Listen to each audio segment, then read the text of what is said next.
నమస్తే. Welcome to CVR. నేను మీ స్వప్న. అనంత పద్మనాభ స్వామి ఆలయం ఎంతెంతో ప్రాచీనమైన, ప్రసిద్ధి చెందిన ఈ ఆలయం గురించి ప్రత్యేకంగా చెప్పుకోవాల్సిన అవసరం లేదు. అనేకమైన రహస్యాలకు నిలవు, అపారమైన సంపద కొలువుదీరింది అంటూ కూడా అంటారు. అలాగే అసలు ఆ 6 గదుల్లో అనంత పద్మనాభ స్వామి ఆలయంలో ఉన్న సంపదను చూసి ఎంతోమంది ఆశ్చర్య పొందారు. కొన్ని వేల కోట్ల సంపద అక్కడ ఉంది అని తెలుసుకున్నారు. అయితే దీనికి సంబంధించి ఒక 5 గదులను ఓపెన్ చేశారు గవర్నమెంట్ ఆధ్వర్యంలో. అక్కడ అపార సంపదని చూశారు. కానీ ఆరో గదికి వచ్చేసరికి అక్కడ నాగబంధం చూసి ఒక్కసారిగా అధికారులు ఆగిపోయిన పరిస్థితి. అసలు ఇప్పటికీ కూడా అసలు ఆరో గదిలో ఏముంది? ఆ రహస్య గదిలో ఎలాంటి శ్రద్ధలు ఎందుకొస్తున్నాయి? ఆ గది వెనకాల నుంచి సముద్ర అలల సౌండ్‌లు కావచ్చు, లేకపోతే సర్పాలు తిరుగుతున్న సౌండ్‌లు కావచ్చు, ఇవన్నీ కూడా వస్తున్నాయంటూ కూడా ఆనాడు ఆ గది ద్వారం దగ్గరికి వెళ్ళిన అధికారులతో పాటు స్థానికులు కూడా చెప్తున్న పరిస్థితి. ఈ ఆలయం మీద ఎన్నో కథలున్నాయి. అపారమైన సంపదకు కొలువై ఉంది అంటూ కూడా చెప్తున్నారు.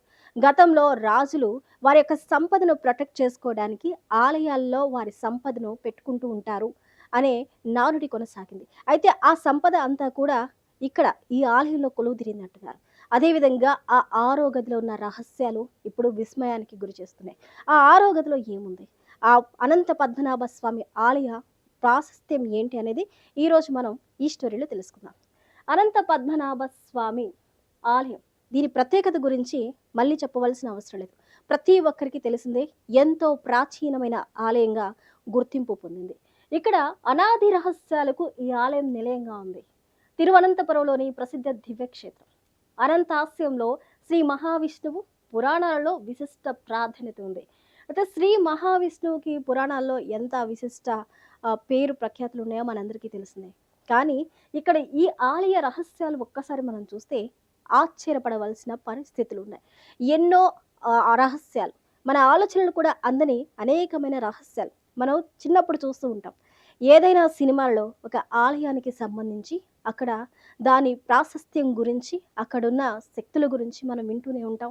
ఎన్నో గాథలు, ఎన్నో పురాణాలు, ఎన్నో చిత్రాల ద్వారా ఆ దైవ శక్తి గురించి మనం చూస్తూనే ఉంటాం. అలాంటి దైవశక్తి అనంత పద్మనాభ స్వామి ఆలయంలో ఉంది అంటున్నారు.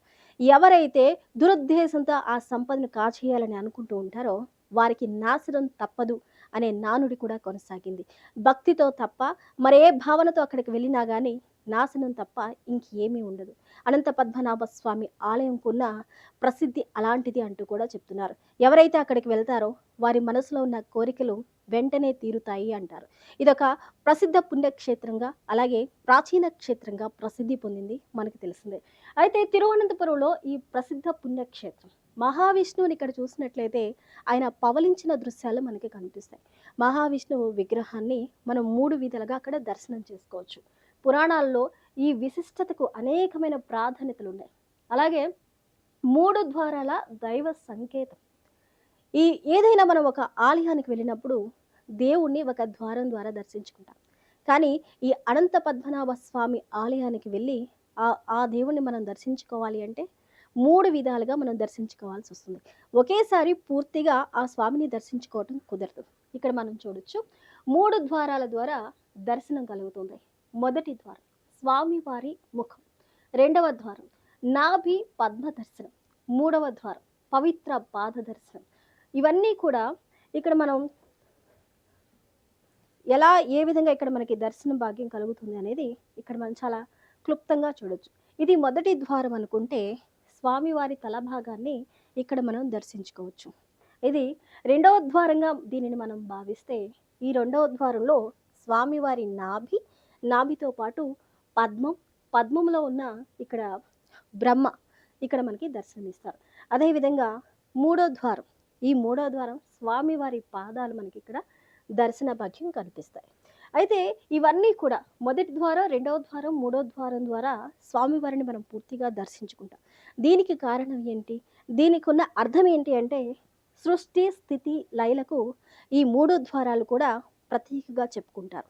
మన సమాజం ముందుకు సాగాలన్నా, సృష్టి ప్రసిద్ధంగా ముందుకు వెళ్ళాలన్నా గానీ ఇక్కడ సృష్టి, స్థితి, లయలు మనకి ఎంత ప్రధానమో తెలిసిందే. సో ఆ మూడిటికి ప్రతీకగా ఈ 3 ద్వారాల ద్వారా ఆ స్వామివారిని మనం దర్శించుకుంటాం.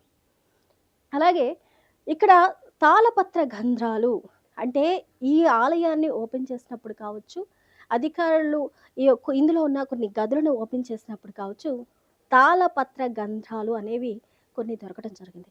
అందులో అనేకమైన విషయాలు, అనేకమైన విశేషాలు ఆ తాళపత్ర గంధంలో నిక్షిప్తమై ఉన్నాయి. కొన్ని వేరొక లిపిలో ఉంటాయి. కొన్ని అర్థమయ్యే విధంగా ఉన్నాయి. ఆ లిపి ఏంటి అనేది కనిపెట్టే ప్రయత్నంలో కొంతమంది అధికారులున్నారు. ఇప్పుడు ఆ తాళపత్ర గ్రంథాలలో మనం కొన్ని అంశాలు పరిశీలిస్తే పురాతన తాళపత్ర గ్రంథాలనేవి అక్కడ లభ్యమయ్యాయి. అందులో నాగబంధంపై రహస్య హెచ్చరికలున్నాయి. అనంతుడి నిద్రాభంగం ప్రమాదకరం అంటూ కూడా చెప్తున్నారు. దైవ రహస్యాల తొలి సంకేతంగా ఇక్కడ మనం చూడొచ్చు. ఇక్కడ ఈ తాళపత్ర గ్రంథాలలో పురాతన తాళపత్ర గ్రంథాలు లభించిన వాటిలో ఇక్కడ ప్రధానమైనది నాగబంధం.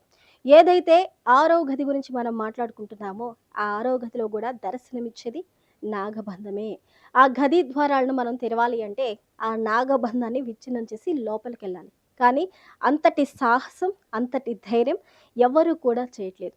దైవాన్ని నమ్మేవారు, దైవం మీద నమ్మకం ఉన్నవాళ్ళు ఆ నాగబంధాన్ని విచ్ఛిన్నం చేసి లోపలికెళ్ళే ప్రసక్తే లేదు కాబట్టి, ఇప్పుడు ఆ ఆరో గదిలో ఏముంది అనేది ఇప్పటికి కూడా క్వెషన్ మార్క్‌గానే ఉంది.